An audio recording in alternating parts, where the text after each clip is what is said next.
Mo diphihlelelong khomišene e tlhagisitse fa go thapiwa ga ditokololo tsa boto le bakhuduthamaga kwa ditheong tsa puso e le se se tshwentseng bobe. E re ba dipolitiki ba reteletswe ke go thapa bao ba senang molato.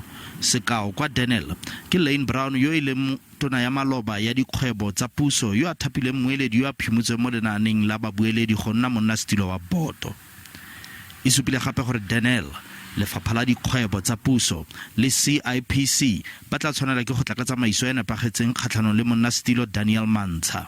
Fa e tswelela khomišene e sweditse fa go tshwanetse go tlhomiwa lephata le lešwa la batlhankedi ba ba tlhophang le go ngoka bontlhopheng ba ba maleba ba ba tla kokomalang maemo a kwa godimo mo dikgwebong tsa puso.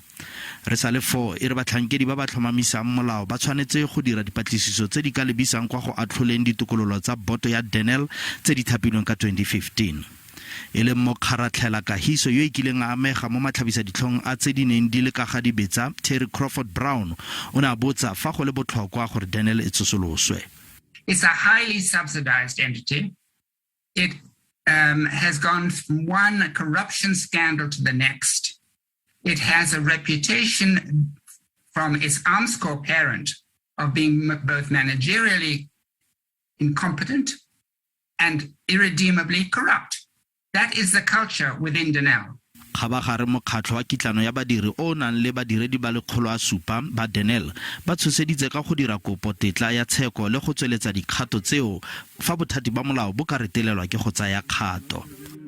We are planning our own actions and we will report further on this score once we have the necessary detail.